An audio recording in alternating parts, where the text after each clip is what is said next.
తాకట్లో ఉన్న మీ బంగారాన్ని విడిపించి ఆ రోజు ఆన్లైన్ రేటుకి కొంటాం. Sharma gold company. నమస్కారం, నేను గీతాంజలి. మంత్ర మహేశ్వరి శ్రీశక్తి పీఠాధీశ్వరి మాతాజీ రమ్యానంద భారతి మహాస్వామిని వారితో సంభాషించే అద్భుతమైన అవకాశం దక్కింది. ఇదొక అదృష్టంగా భావిస్తూ మనకున్నటువంటి సందేహాలను నివృత్తి చేసుకుందాం. నమస్కారం. మీ చరణాలకు నమస్కారాలు తెలియజేస్తున్నాను.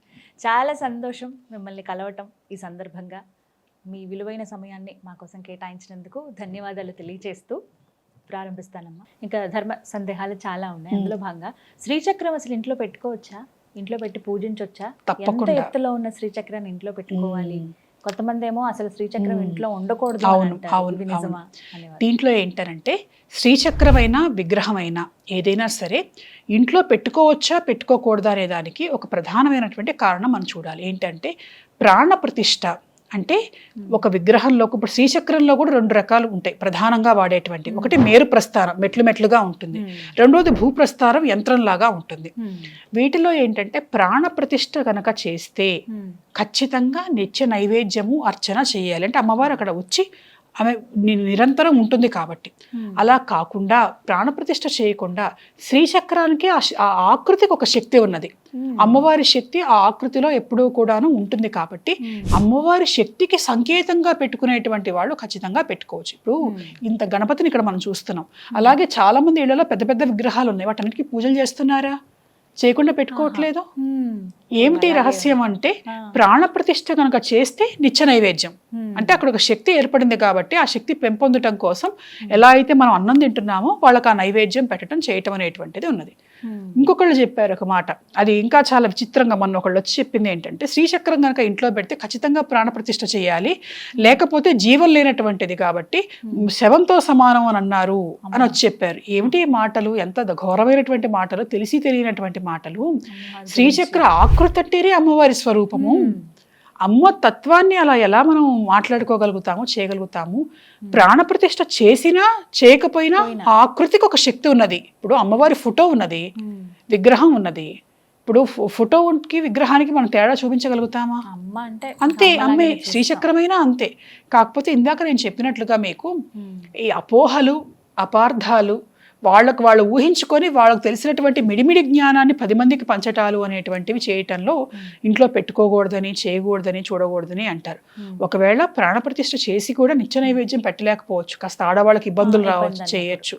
అలాంటప్పుడు చక్కగా ధాన్యాదివాసం ఒక డబ్బా బియ్యం తీసుకొని ఆ బియ్యంలో మునిగేటట్లుగా పెడితే యంత్రం కానీ శ్రీచక్రం కానీ చక్కగా అమ్మ అనుగ్రహం ఉంటుంది, పరిపూర్ణంగా ఉంటుంది. అంటే నైవేద్యం పెట్టలేనప్పుడు ప్రాణప్రతిష్ఠ చేస్తే, చెయ్యకుండా కేవలం అమ్మవారి ప్రతీకగా కనుక ఉంటే అసలు ఏ దోషము లేదు.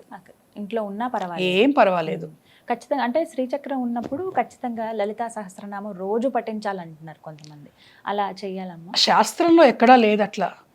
ఇదన్నీ కూడాను వాళ్ళు చేస్తున్నటువంటి ఇతరులు కూడా చేస్తే బాగుంటుంది. ఇప్పుడు ఇది ఎలా ఉంటుందంటే అమ్మవారి ఆచారాల్లో ఏమైనా తేడా వస్తే నీకు అమ్మవారు నాశనం చేస్తుంది. అమ్మవారు చేయదు, ఈ భక్తుడికి ఇష్టం ఉండదు. వీళ్ళు ఎక్కడ అమ్మవారి పూజలు చేసి అమ్మవారికి తక్కువ చేస్తారో, లోపం చేస్తారో అని భయం.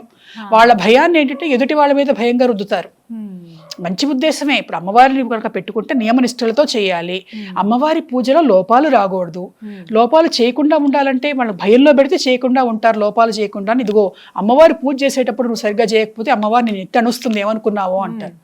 ఆ మాట విని అసలు చేయటం మానేసే వాళ్ళు చాలా మంది ఉన్నారు, మానేస్తున్నారు కూడా. చాలా భయపడుతున్నారు. అమ్మో శ్రీచక్రం పెట్టుకోకూడదు. శ్రీచక్రం ఎంత గొప్పది. ఇప్పుడు మనం ఇక్కడ చూస్తే ఆకాశ శ్రీచక్రమేరు, మహామేరు ఉంటుంది. మన గోపురం శ్రీచక్రమే.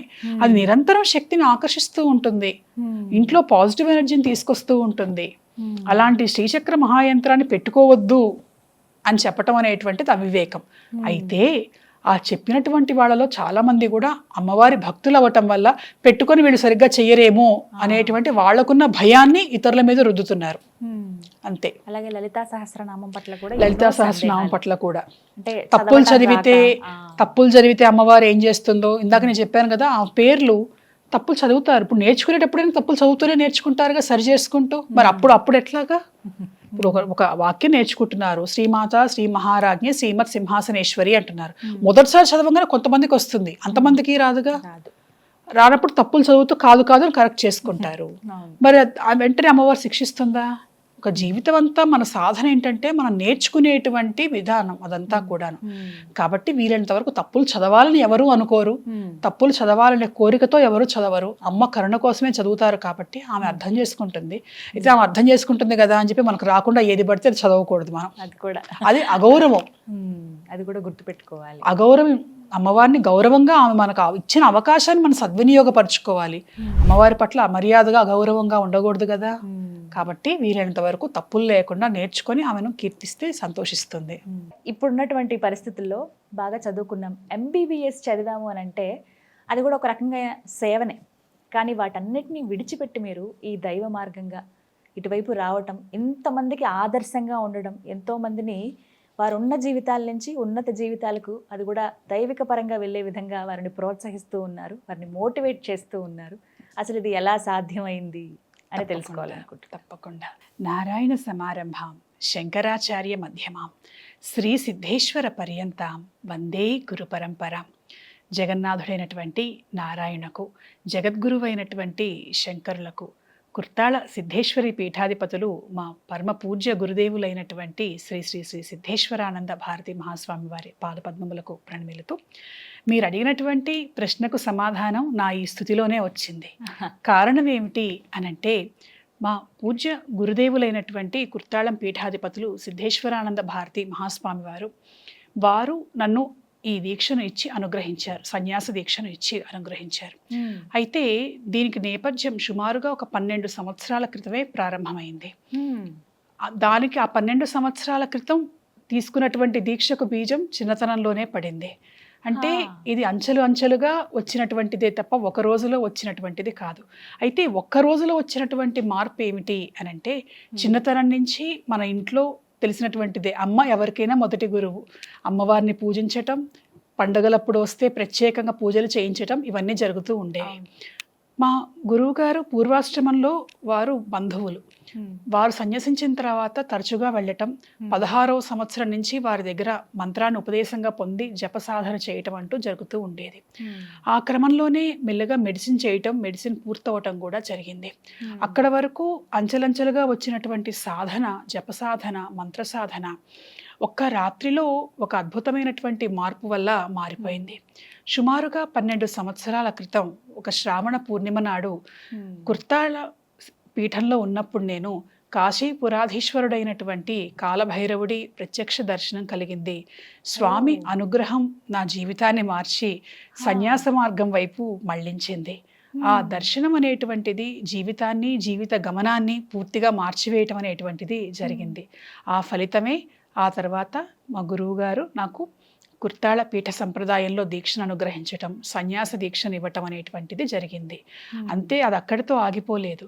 ఆ దీక్ష తీసుకున్నటువంటి సమయంలో సన్యాసం అంటే సర్వాన్ని త్యజించటం అనేటువంటిది సామాన్యమైన అర్థం. కానీ సన్యాసం అంటే సమాజ హితాన్ని కోరుకునేటువంటి వాళ్ళు చిన్న కుటుంబంలో నుంచి పెద్ద కుటుంబంలోకి పడటమే. సొంత వాళ్ళు ఎవరు అనంటే అందరూ సొంత వాళ్ళు అయిపోతారు సన్యాసికి. ఆ సమయంలో కాశీలో కానీ బృందావనంలో కానీ వెళ్ళిపోయి నేను తపస్సు చేసుకుంటాను, నా జీవితం అంతా అక్కడే నేను గడిపేస్తాను సాధన చేస్తూ అని అనుకున్నటువంటి సమయంలో స్వామివారు ఒక మాట చెప్పారు. నువ్వు చేసినటువంటి మంత్ర సాధన, నీకు లభించినటువంటి మంత్రశక్తి అపురూపమైనటువంటివి. అవి నీ వరకు పరిమితం చేసుకోవటం కోసం పరమేశ్వరి ఆ శక్తిని నీకు అనుగ్రహించలేదు.